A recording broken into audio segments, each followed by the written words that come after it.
Who is going to be 2024's hero late round quarterback? That is what we were talking about today on RotoViz Overtime. We may get into a few more topics as we go through the show, but something that has been asked a few times, and I've had it on the show sheet for a couple of weeks. We finally got to jump into it here, Shawn, and it's basically who is this year's Geno Smith from a couple of years ago or Baker Mayfield from last year, that late round quarterback that could, provide extreme upside to charging your team towards some fantasy championships or maybe even some best ball championships. And we've talked a lot about, what we're trying to do throughout the entire draft and draft from back to front and, zero RB, elite tight ends, trying to put all that together. But then sometimes that makes it a little bit trickier with, balancing it all out. And maybe we're looking for some teams to look a little bit different and have some of those later round quarterbacks added in. And there is some interesting names, Shawn, at the back end of this year's drafts that I think are being overlooked, and we have touched on them. I would say, use the phrase touched. I think maybe we glanced on them recently in some of our shows. We'll talk about them a little bit more in today's show. But another topic that has been provided by the RotoViz OT listeners. The hard part about players like this, Shawn, as we get ready to get into it, is they are usually going to be players that people aren't in on at this point in time for a variety of different reasons. So we have to work through that, and then you have to project them to obviously have a very successful season that leads to a lot of fantasy points, and that can provide landmines, but it also can provide huge upside. And I know this is something every year we talk about, and we play some of these Superflex drafts, which will have a listener league hopefully coming up this weekend. So if you have applied to be in those, stay tuned to your inboxes, because I'll be sending out those emails over the next couple of days to try and set up a Superflex FFPC draft. And Shawn, sometimes we use interesting tactics there where we're loading up on the non-quarterback talent in the Superflex format. And these are players that if you do that, you have to be, going through with a fine-tooth comb. So I know you're interested in these sort of names, but how are you feeling as we get ready to break down the truly late, post round 14, round 15 quarterbacks for 2024? This topic has a ton of relevance in a wide variety of formats. Obviously, with Superflex becoming the default approach to Dynasty, anybody that you can add who isn't that expensive and does actually score points gives you a huge leg up on the field. You mentioned the FFPC Superflex Best Ball format, which Colm, you and I have been very fortunate in. And I mean, obviously we've been lucky. We also have the fantastic roster construction explorer tool on the site, which gives us plenty of insights that we can execute in drafts. And those exploitable opportunities have not been closed up. So if you get the late round QBs there, which obviously, as I'm talking about that, you can kind of see how those two pieces fit together. Even if you don't have the insights from the RCE, it's very interesting. It's very easy intuitively to understand why hitting on some of the cheaper QBs would help quite a bit. And then as we're looking to win the huge best ball contest, whether that's FFPC or elsewhere, anybody who scores a lot of points from the back, maybe you can do a window QB and a late QB, maybe a window QB and two late QBs. Maybe you do want to actually go ahead and spring for one of the elite quarterbacks, because in all likelihood, that's where the big amplification of the wide receiver QB stack is going to come from. And yet, if you pair that expensive QB with an inexpensive QB, you've managed the expense to an extent. But also if you hit someone like Geno or like Baker, but certainly if we were to have, and this part is much less likely, but if you have a CJ Stroud in the draft, then you go on, and if he's a little bit healthier than he was last year, and one of the things for Stroud drafters is that they didn't get some of the points at the key junctures of the NFL season, that fantasy season. But certainly if you were to hit on someone like that with some of his teammates late, Colm, you're going to advance a lot of teams. You are. And it's also, something that we try and do sometimes with the running backs, but it's very hard to replicate the points that will be scored at some of the other positions from players that will be selected at that point off the draft. So we are going to jump into some of the names in a moment and talk through them. But I just think that another question that came in that we're not going to do in today's show, but is like, who are those offenses that people are completely out on now, basically, that are going to turn around people's fantasy fortunes in 2024? And I hinted at this at the start, but they have to be names that, for one reason or another, that people are out on at this particular point. So I think, Shawn, when we're doing this particular topic, and this is Underdog ADP that I've pulled up at the moment, but round 14 is Mayfield himself, a name I mentioned earlier, and Deshaun Watson, then Geno Smith's in round 15. So there's only 3 quarterbacks in that pool before we get into some of the other names then in the last 3 rounds where it becomes a little bit more popular. But we can include those names if we want, but I think the names we're probably truly looking at here are Will Levis, JJ McCarthy, Bryce Young, Derek Carr, Drake May, Justin Fields, Daniel Jones, and Bo Nix. And for frequent listeners of the show, they'll know across dynasty rosters, some of those names are already in play for a lot of the OT community and for ourselves. But Shawn, what, in terms of, you mentioned having the RC pulled up, what are some of the the benefits that you would see on the FFPC side for playing quarterback in this late scenario? Well, if you're looking at the format that we're going to play in the listener leagues this weekend, you get that foundation QB and then you wait, right? And if you do wait, your win rates, your advance rates are going to be much, much higher because you're able to build out and cover the rest of those spots. The other element there that we've also talked about as being relevant in Dynasty is that in the FFPC format, and this is something you want to check in the other formats that you play, because of the way scoring is mitigated slightly in Superflex for the QB position, they don't necessarily separate as well. And as a result, you don't always have the QB in the Superflex. And Colm, as we have gone through and advanced to the finals in a couple of years, the player who is in that Superflex spot for us, even in the playoff run, is not always a QB. So you're going to balance some of those types of things. But the other part of that is that you need to hit on the late guy. And so that was also something that we did in consecutive years. And so you're going to go back here and try and figure out, how do you do it? Even if you don't get the massive Stroud points, if you do hit on a guy who can occasionally be in the lineup and scores and gives you a little bit of a floor, then that helps the rest of your roster, especially as you're going through and trying to navigate all of those bye weeks, as you're trying to navigate injuries that you may have. Now, we know that the rosters who are more likely to get through probably are the ones that stay a little bit healthier, but are you going to have 100% health? That part is a little bit unlikely. You need to have those additional points. So, Colm, we're looking at these guys who could score out of the back, and I think that group that you discussed really is more or less the cohort that we have to choose between.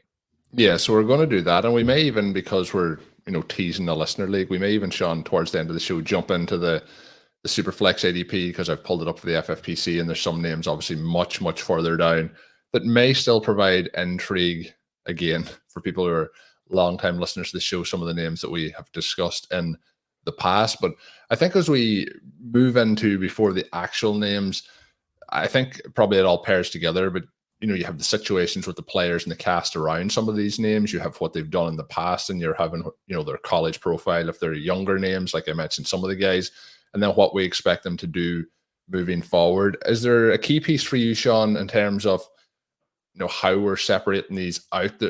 I really think we're looking at the younger guys again, but even like Geno, who was like a post his rookie deal, who was then in Seattle, and he was somebody that we were in this sort of scenario. So I guess we would say we're not ageist in the quarterback scenario in this particular play. Is there one thing though that you're looking for with these names? Is it just purely on the quarterback talent? Is it the players that are around him, or the coaching situation maybe changing, having that post-hype breakout? What is some of the keys that you're looking for at the quarterback position when you're targeting these late round guys?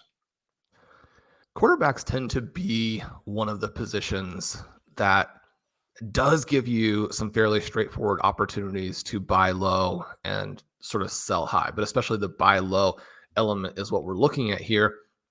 When you have a quarterback who has been a viable player and is out of fashion for whatever reason, but has the contract, has the teammates, and is highly likely to beat out his opponent. So if we're looking in the Superflex format And we're moving down into these later rounds. For example, you've got Jones, May, and Nix in round 9 right now, but Wilson in 10, Justin Fields in 11, Gardner Minshew in 12. You move further down to O'Connell in 15, Darnold and Brissett in 17, and then guys like Howell, Flacco, Browning, and Penix in round 19. A lot of those guys are interesting players because you're getting the backup QBs who are being drafted, and if the starter is injured, they would probably play in some cases and play okay. One of the things that's interesting is that Sam Darnold has really never played all right, and so seeing him in that same group with Brissett and then Howell, Flacco, maybe a Jake Browning is interesting because we know Brissett can play, and we know that Joe Flacco is likely to air it out in a way that is somewhat effective. And certainly Flacco is going to be in an offense that has the weapons. Yeah. The Colts there have a lot of talent around their QB, or potentially so. They've got a low end alpha and then a young possession threat, a young vertical threat. You have an elite running back. You have multiple vaguely interesting guys at tight end. That would obviously be the weak spot on the roster in that particular offense. But that's a situation where you would expect him to thrive. Howell is in the situation with the Seahawks where he is absolutely surrounded with talent, much more than he had last year with Washington. And in most of these cases, it really is sort of an element of the starter probably getting hurt. Now, Howell, you probably want to occasionally bet on late in these drafts because he has the potential to simply win the job outright. And then you have the massive winner. That was the same kind of bet that we made on Geno a couple of years ago because we're saying, Geno is a lot better than it's almost the exact same bet with Howell. He is somebody who, when we look at these list of names, could legitimately win the starting job and be then the starting quarterback. Whereas even if Brissett's the starter, let's say that May's not ready, for example, or Joe Flacco starts because, there's a number of different situations, but realistically, if the starter's healthy, they're not the starter. But the Sam Howell one is very similar to Geno. And for people maybe not remembering, it was Drew Lock versus Geno Smith, and there was a lot of camp reports that maybe it was Lock that was leading the way, and they were both down at this point. So we're talking about Russell Wilson and Justin Fields in this format being 10th and 11th round picks at quarterback 31 and 32. But that year, Shawn, if I'm remembering correctly, they were both pretty much 18th, 19th, 20th round picks for Geno and for Drew Lock. Yeah, and I think that the gap between Justin Fields and Russell Wilson in favor of Fields is probably a lot larger than the gap from Sam Howell to Geno Smith in favor of Howell. And yet you're getting a lot better price on Howell to explore that, and a lot less punishment if you get that wrong. And as you note there, the fact that you have the two pathways and not simply the injury makes it pretty compelling. The other roster that we have like that is the Gardner Minshew, Aiden O'Connell situation there in Vegas. And one of the things that I would say is that Gardner Minshew has actually been quite good. By quite good, I just mean, an average-ish type of NFL quarterback, which has a lot of value when you look at how the QBs, including QBs with huge question marks about their profiles, how those guys went off the board in this year's NFL draft. But I do think the interesting thing there is that in going back and doing the research on this most recent class, one of the things that does pop out is that Aiden O'Connell was a pretty good prospect, right? And then if you have a guy who was a pretty good prospect and actually played okay as a late round rookie in a situation that was probably not that favorable to success, certainly wasn't a Brock Purdy-ish situation where you're going in with elite coaching, elite talent surrounding you, that one does interest me, right? Because if he shows similarly, there's going to be a temptation for a team that is still, very early in the rebuilding process to go that route. The flip side of it is that when you have a coaching staff that probably needs to have a good season, when you have players like Devontae Adams who are at the end of their run, if the Raiders are having a competitive season with Gardner Minshew, who seems like he'll probably be the guy who comes out of that originally, then your incentives for the decision makers are probably not really aligned with the long-term incentives of the organization. And maybe that's not true. Maybe they actually do have a longer view in mind, and maybe Antonio Pierce is not under a lot of pressure to win the season. You don't really know exactly what's going on behind the scenes there. I do think that one's interesting. The 12th and 15th round prices are trickier because even in round 15 where O'Connell goes, you are seeing some names who do potentially matter. And a player like Troy Franklin is going in round 16. I pick him out. He's obviously one who is interesting, somewhat controversial, flashy, maybe doesn't actually have that much value, but is a name that's going to certainly appeal. When we get down to these guys at the end of the draft, the choices are a little bit different. And so I think that part is interesting. Oh, another thing I wanted to mention with Vegas is that now that you have Brock Bowers and you're in the second year for Mayer, you still have Adams. The Jacoby Myers signing was relatively successful a season ago. I think that this offense in the passing game has quite a bit of talent now and might actually be well above average when you look at the full NFL. So one of the reasons that we don't tend to really emphasize the Raiders, that we're not really going after a lot of Adams at his price, the Jacoby Myers is probably not a guy who is that interesting as more of a floor play than a ceiling play. Part of that is the quarterbacks and not knowing what we're going to get there. But part of it is just that Bowers could potentially grab so much of the target share. But if you flip that around and look at it from the quarterback perspective, injecting Bowers into the situation makes those QBs pretty interesting. Yeah, so it really, if we're looking at what could take the biggest step forward for the entire offense, is one of these quarterbacks plays above average, the entire fantasy production for the entire team takes a step forward. But then these two guys, the tricky part is there's two guys and you need to be right on which one it is. But the one that is the starter and that you would be correct on would then become a huge fantasy asset for you. And you mentioned some of the names going in that range just for people in the Superflex format. Jerry Jeudy is going in that zone as well. There's some interesting names that do go around there, which could make picking up the quarterback, depending on how the draft is playing out for you at the position already, a little more challenging. But I think, Shawn, what we'll do is jump into kind of what we would say a non-Superflex or the late round guys, but they are that second tier or the late tier of quarterback if you haven't taken a quarterback so far. And that would be that group I mentioned with Will Levis, Geno Smith, JJ McCarthy, Derek Carr, Bryce Young, Bo Nix, Drake May, the two Pittsburgh Steelers quarterbacks, and Daniel Jones.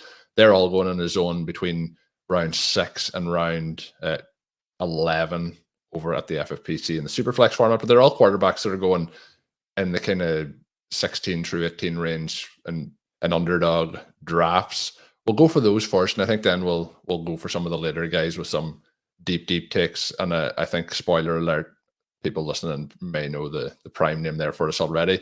But is there a name standing out there of that group straight away for you? I know there has been some Will Levis conversations on Stealing Bananas. There was some conversations around Young as well in the last week when you were talking about the over-under season totals. But any of those names, there's quite a bit of intrigue, I think, in that group for a variety of different reasons. Levis is someone who is interesting when you think about some of the names that they have put around him, and yet the receiver names are probably also a little bit overrated at this point. The fact that you have a hard time moving his ADP, even with those supposed weapons, does give a little bit of an insight into where the community is on him. And Levis is one of these guys. Some of that's on him too, though. Also, well, yeah, I mean, he's one of these guys, unlike O'Connell, where he was just a bad prospect, and there wasn't a lot of reason to believe that he could be successful in the NFL other than traits. And I mean, QBs are difficult to project, and you every once in a while do get these guys to emerge, and sometimes they don't emerge instantly, right? I mean, Josh Allen was someone where through the early portion of his career, most of the evaluators felt like their evaluation was correct, right? That he wasn't particularly good. And then he makes this big jump. The flip side of that is someone like a Daniel Jones, who is drafted for a similar type of reason or set of reasons. and has some decent seasons, but never gets anywhere close to making that type of leap. I mean, Levis hasn't played a lot. He's going to be surrounded by, you would like to think, better coaching, or coaching that at least has a more aggressive and modern offensive bent. And yet, when decision-making and accuracy are the problems that you're dealing with, those things are hard to overcome simply with athleticism, competitiveness, arm strength, because quarterbacks essentially come down to making decisions and being able to accurately pull the trigger. So he's probably not as interesting, in part because the players that you would put him with are also not particularly interesting, even though because of the dynamic, they're not super expensive. When you look at JJ McCarthy, it's a little bit of a different story because you're going to get Justin Jefferson, you're going to get Jordan Addison. Addison probably one of the best buys currently in fantasy. When Blair and I were drafting the RotoViz Best Ball show last week, it was kind of fun because the Achievers, one of the drafters we have had on OT and one of our favorite people, was messaging with me about the fact that we were able to get Addison from him. Obviously, he blocked us off from Jaden Daniels and a handful of other picks. We actually had back-to-back selections there, so that was kind of fun. Really appreciate him jumping into that draft that Blair and I did last week, and Colm listeners can find that on the RotoViz airwaves as well. But the thing with McCarthy is we don't know how early he's going to play. We don't know how aggressive the Vikings are going to be, and we don't know how good he is. So that makes it a little bit problematic. Whereas Bryce Young, obviously everything has been put into play to give him a chance this season. Last year, he was catastrophically bad. He really was Zach Wilson level in terms of the performance. But again, you have this big shift in coaching staff. You have the big shift in the weapons that they have surrounded him with. Those weapons, I think, are interesting if you buy into this potential for a little bit of a bounce back. You can put those guys with Young and a lot of them. And if you hit, you can create a lot of leverage there. Derek Carr, one of these guys who's always going to be a little bit undervalued. And I say undervalued, but he's also not going to be a difference maker for you. You like Chris Olave, you're probably going to draft him some. He's a little bit of an emergency QB for you at the end. Drake May is probably the one who, in some ways, is the most interesting and the most controversial down the stretch here because we don't know what the Patriots are going to do with him. If he plays the whole season, obviously he should be more expensive. We also don't know, though, about their weapons because they do have some guys like Kendrick Bourne and Douglas there, some veterans who, can probably fill the deep and the niche spots. However, the picks that they made are huge. I wouldn't even say risk reward picks because they're more like they're low ceiling, low floor picks, which isn't the way that you want to do it. However, if both Polk and Baker hit if I have skewed it a little bit in an incorrect direction, or they hit toward the top, which I think if you're in on May, you kind of have to be banking on, if they hit 70 percentile outcomes and get all the work that they're going to get based on where they were drafted. And that's obviously more true for Polk than it is for Baker. And yet Baker was probably the better prospect. And if you don't have anybody, even though he wasn't drafted as early, he's going to get every chance early on in the offseason work to prove that he can do that stuff. Now, one of the issues there is that people are raving about him as a deep threat, and yet he's not a guy who's actually fast by NFL standards. That's a little bit of a red flag for me. But then you add the fact that he drops a lot of passes and supposedly has already dropped a lot of passes at their practices. That takes a little bit of the bloom off the rose in terms of thinking through like what this offense could be, even in an optimistic type of scenario there. But I do like the idea of putting May with some of those rookies, some of those young players because of his ability to add as a rusher. But Colin, that brings us to the three guys who are probably the most interesting, which are Justin Fields, Daniel Jones, and Bo Nix. Fields obviously interesting from the perspective of he doesn't even have to be good if he plays because he's such a dynamic rushing threat. He's The also question I had was going to pose to you on him. I was going to mention it with the Raiders too, with the two quarterbacks, and if we knew the starter was going to be Minshew, but in this situation, I think it's more true. If we know that Fields is the starter from week 6 onwards, let's just say, where would his ADP when we're looking at like projecting ahead to during the season, it feels like with him you mentioned he doesn't even have to be good, but the upside of that particular pick, I think, is tournament winning. I think the uncomfortable part for it is he may not play at all this season if the team goes with Wilson and Wilson then stayed healthy. So it is. But you mentioned the low ceiling and kind of high floor scenario. But Justin Fields, I think, is the ultimate high ceiling play here. But there is no floor if he doesn't start any games. Yeah, I mean, this is somebody who has been averaging points in the same range as guys like Dak Prescott and Kyler Murray. Certainly more valuable than guys like Trevor Lawrence, Justin Herbert, Tua, right? So you look at it from a who are going in the scoring. 3rd round of these Superflex drafts.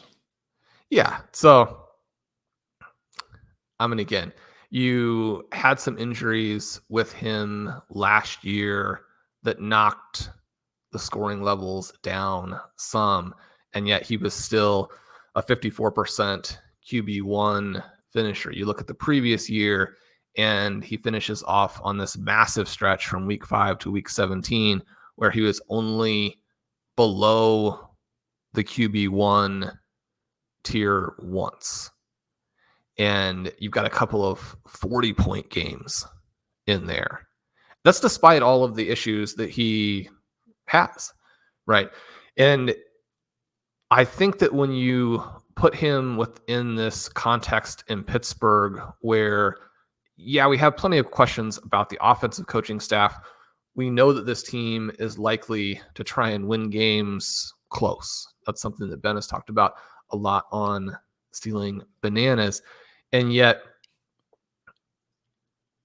I mean, he's the perfect fantasy guy in that you're going to get that rushing value, you're going to get the competitiveness, and the arm strength and accuracy are there.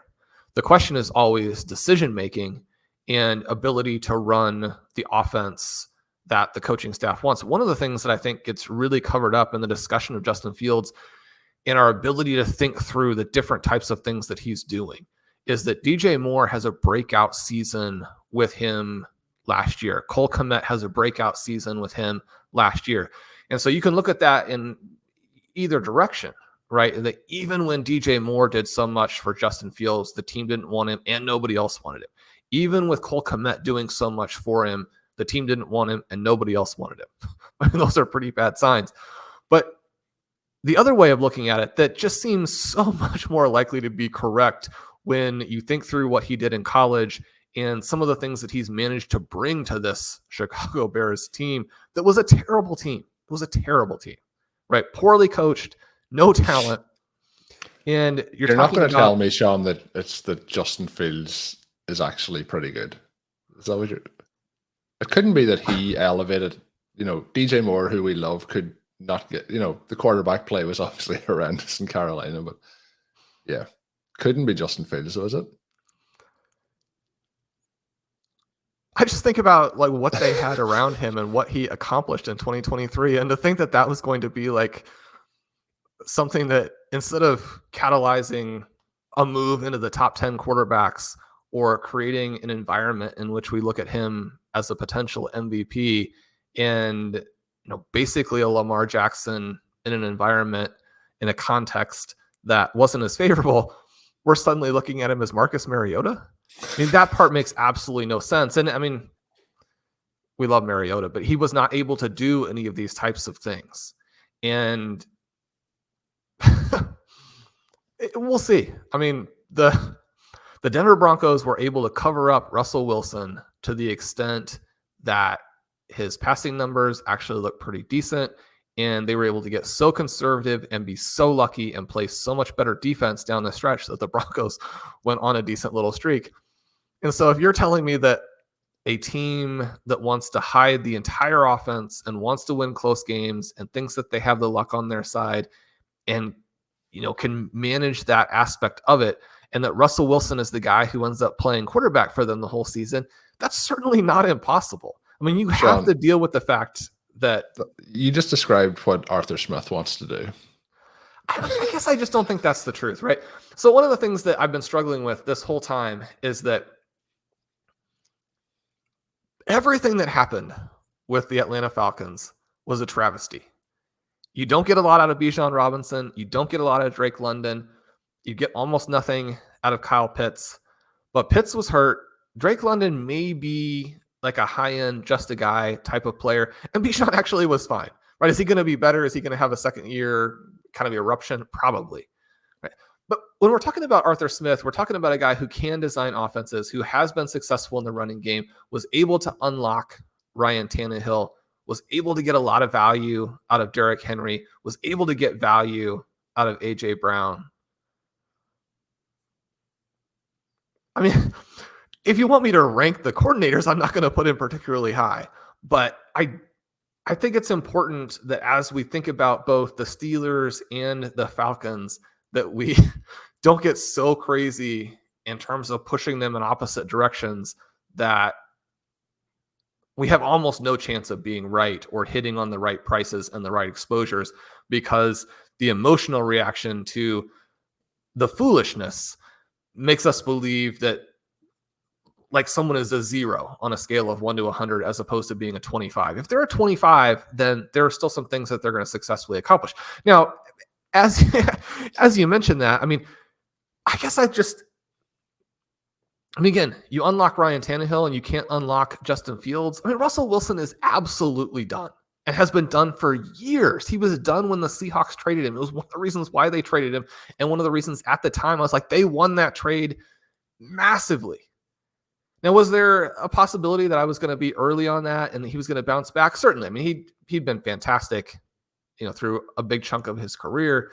Maybe he wasn't done, but Colm, what we saw is that he was done, right?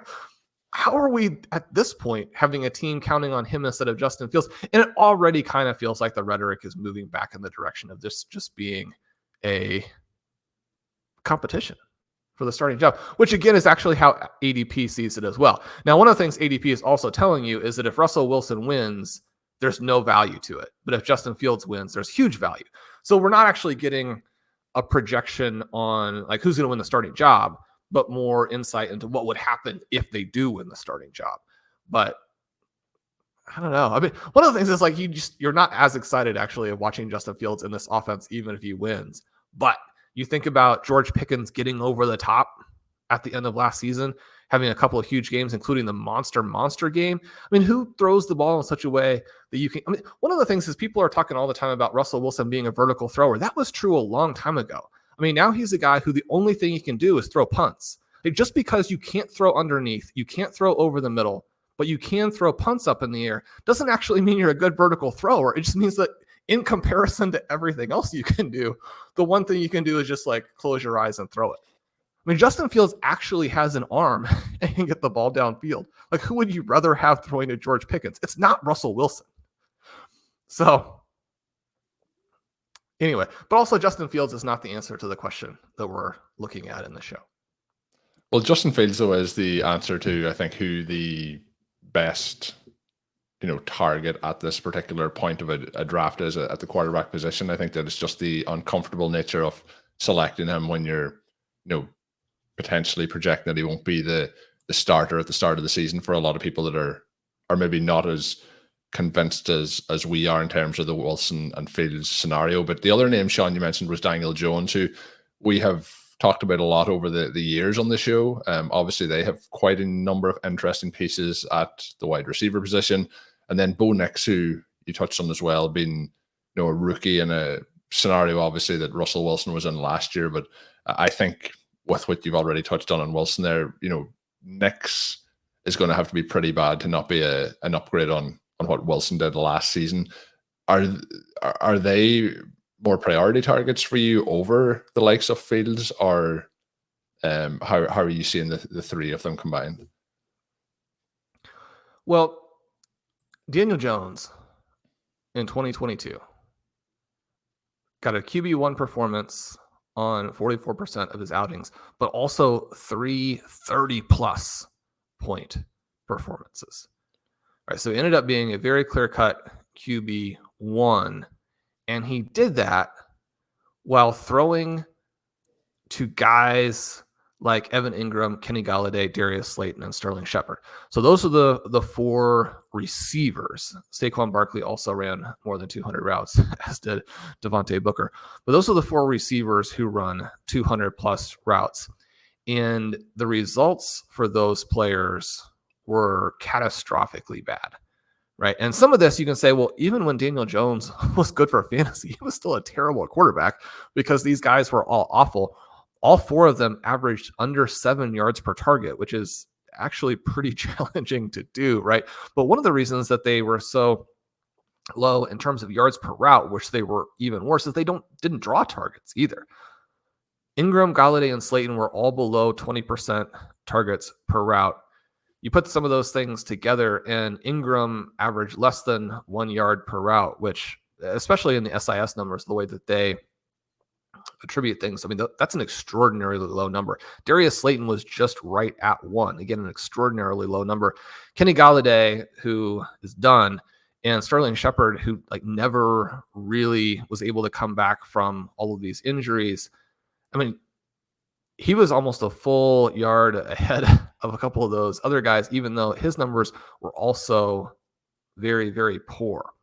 Now, again, we're going to attribute some of that to Daniel Jones not being a good quarterback, but that group, even with Ingram sort of going on to the Jaguars and thriving underneath, that's a weak group that you're throwing to. This season, you're going to get Malik Neighbors, Wan'Dale Robinson, and Jalen Hyatt. And there's a lot of uncertainty there because Robinson has been injured. Hyatt was more or less a bust without a QB who was able and willing to push the ball down the field to him last year. And Neighbors could be anything from the best prospect in a loaded class to someone who needs some time to develop because he's not as polished from a route perspective, from some other perspectives, as someone like a Marvin Harrison and some of the other guys coming in here. But in that season, one of the things about the Galladay and Slayton results is that they both had deep ADOTs, right? You're going to potentially get some air yards in this offense, and you have the various weapons around him to make the things work that didn't work in 2022. We know that 2023 was an absolute disaster, and then you have some injuries.